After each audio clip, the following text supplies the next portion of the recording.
Hello everyone, welcome to Honara's Arts and Lifestyle channel. Many of you have been requesting me to brief about the rituals related to Mahashivratri, and that is the reason why I am going to start a series of videos from today wherein I am going to brief you about the rituals to be followed, and also I'll be demonstrating and showing how to do a Rudrabhisheka for Mahashivratri and also how to do a Alankaram. So I will be releasing 3 videos.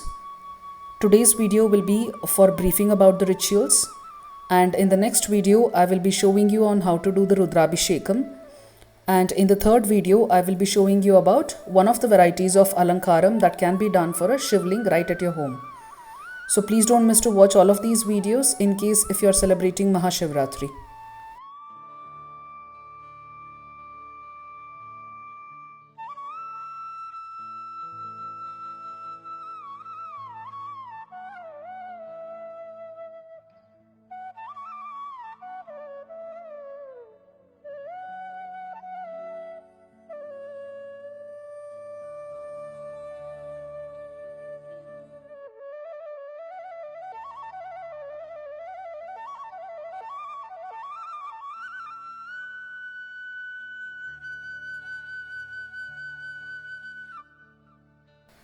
Mahashivratri is an annual festival which is dedicated to the Hindu god Shiva. And this is a very important festival for Shaivism or for all those people who actually worship Lord Shiva. In most of the Hindu festivals, the festivals are actually celebrated during the daytime, but only for Mahashivratri, the festival happens in the night time. And not just that, in most of the other festivals, there is a lot of importance given for the culture of the festival, for the preparation of a festival feast, and to do the Alankaram and to actually celebrate it with the family and friends and so on. But whereas when it comes to Shivratri, the prominence is actually given to fasting and meditation of Shiva and self-study and social harmony. So the main significance is not only given to Lord Shiva but also in purifying our mind and our body. There are various legends and stories when it comes to Mahashivratri. According to one of the legend, Shivratri is the night when Shiva performs the heavenly dance of creation, preservation and destruction. Some of them also call this as Shiva Thandava dance. And according to another legend, this is the night when Shiva and Parvati got married. And according to a different legend, it states that any offering that we do to Lord Shiva during this night is to overcome our past sins and to lead a very peaceful life going ahead. And not just that, there are many more legends associated with it. According to another story, this is the night when God and demons had actually churned Mantara ocean to get Amrita out of it, and while doing so there was a pot of poison that emerged, and it was Lord Shiva who consumed this poison, saving both the gods and the mankind. So this poison got stuck in the throat of Lord Shiva and turned him into blue, and this is the reason why we call him as Neelakanta. So to honor this savior of the world, Shivratri is celebrated. And one of the other story also states that Goddess Ganga descended from heaven in full force, and it is Lord Shiva who caught her in the locks of his hair, thus saving the world from the destruction. So on this night of Shivratri, we worship Lord Shiva to thank him in saving the world from destruction by the rage of Goddess Ganga. Though there are so many stories associated with Shivratri, one of the major stories that is believed in Shaivism or with the Shivasharanas is this. Shivratri has got a very strong link with King Ravana. We all know who is Ravana, right? Ravana used to be a very bad person is what we have heard from Ramayana. But how many of us knew that Ravana was a great devotee of Lord Shiva? And Ravana was called as Lankapati because he ruled the land of Lanka. And not just that, he was the brother of Kubera, and he had grabbed Lanka from Kubera so that he could make himself as the king of Lanka. After becoming the king, Ravana started thinking that he was invincible and he can do anything he wanted. And one day when Ravana was going to Lanka, on the way he saw Mount Kailasa. We all know that Shiva resides on Mount Kailasa. Ravana wanted to climb this Kailasa mountain without knowing that Lord Shiva and Parvati lived on that mountain. So he tried 1,000,000 times, and in spite of that, he couldn't climb the mountain. And after 1,000,000 attempts, he saw Nandi walking past.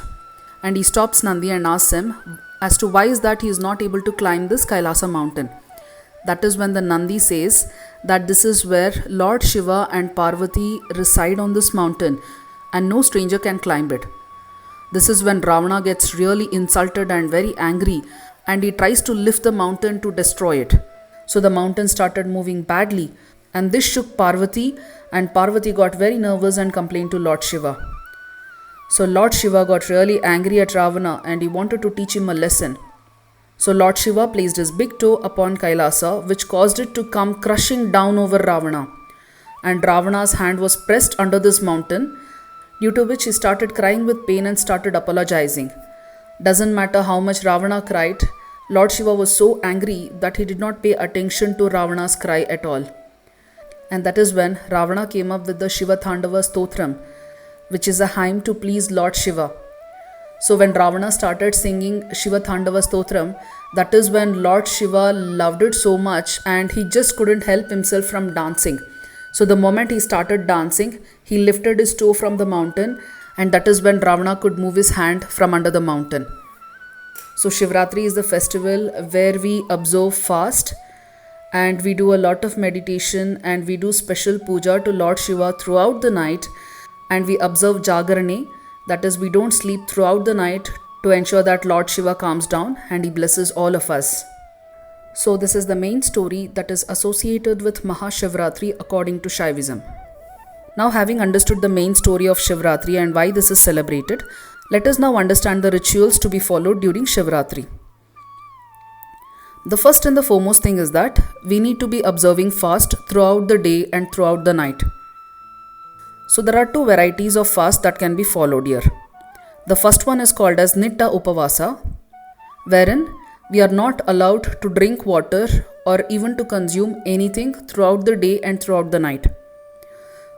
When I was staying abroad, the kind of fasting that I used to do was Nitta Upavasa, because I couldn't go into any of the Shiva temples over there and I couldn't worship at the place where I was staying. So Nitta Upavasa was the only kind of a ritual that I could follow while staying abroad. And the second type of fast is actually called as Falahara. So Falahara means consuming fruits, cucumber and juices. So we shouldn't be consuming any of the cooked food throughout the day and throughout the night. But there are many people who cannot follow this kind of a fast.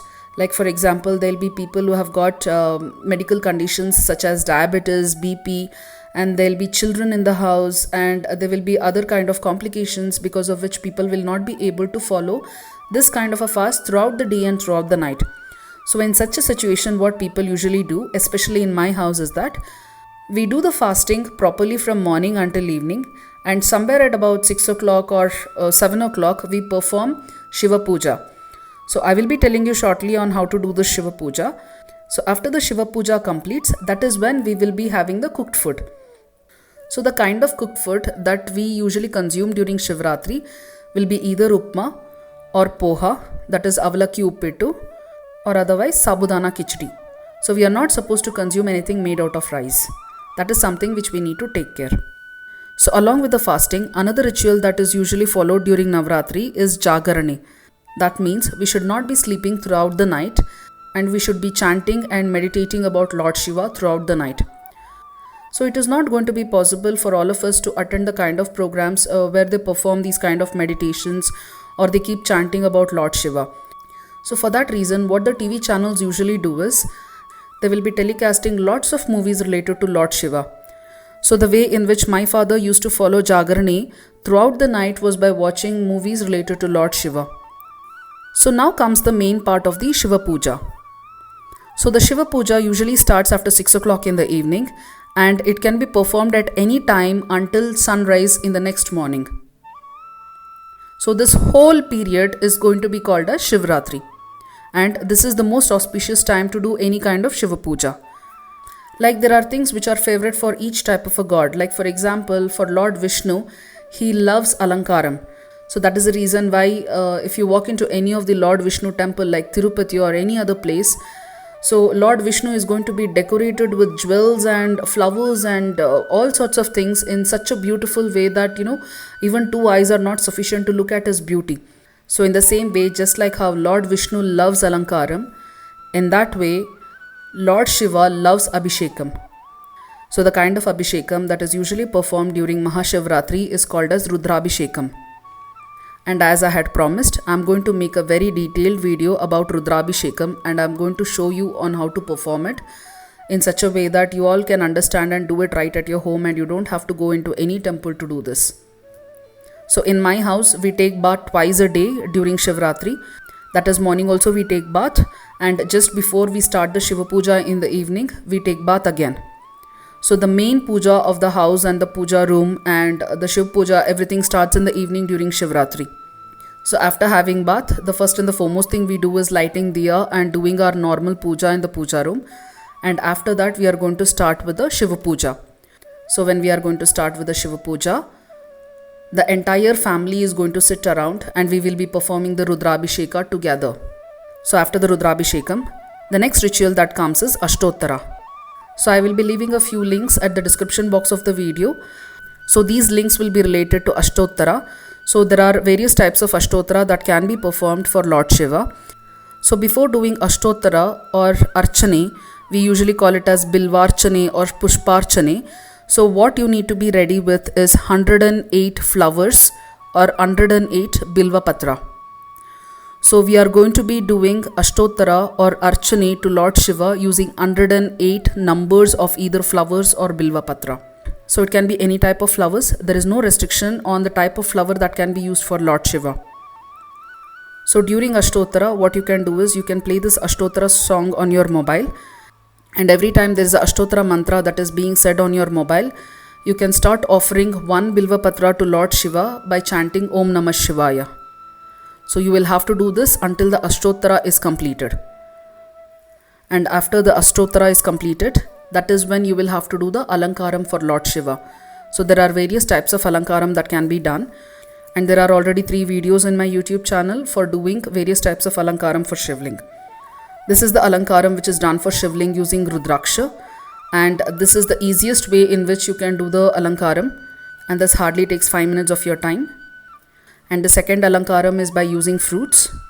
So over here you don't have to worry about mosquitoes and flies coming in, because you are only going to do the Alankaram late in the evening, and in the next day morning you are going to remove the Alankaram. So usually nothing will happen during this time, so I don't think you need to be worried about the flies and the mosquitoes for this reason. And the third type of Alankaram is using Vastrabharana. So if you guys have not watched any of these videos, then I request you all to please go ahead and watch these videos to understand how various types of Alankaram can be done. And not just that, there is also another video which is there in my YouTube channel for Kardigai Deepam. So in this video, I have stated lots of do's and don'ts for Shiv Puja. And I have also mentioned what are the different types of flowers which are favorites for Lord Shiva and that can be easily available and which we can offer it to Lord Shiva. And not just that, I have also given a few suggestions for those people who are staying abroad on how to perform Abhishekam, because they will not be able to get flowers or any other substances when they are staying abroad. So if you have not watched this Kartikai Deepam video, then I request you all to please watch it without fail. So this completes the rituals to be followed for Shivratri. So I hope you all have liked this video. If so, please click on the like button and subscribe to my channel. And don't forget to click on the bell icon to get automatic notifications every time I release a new video. Thank you.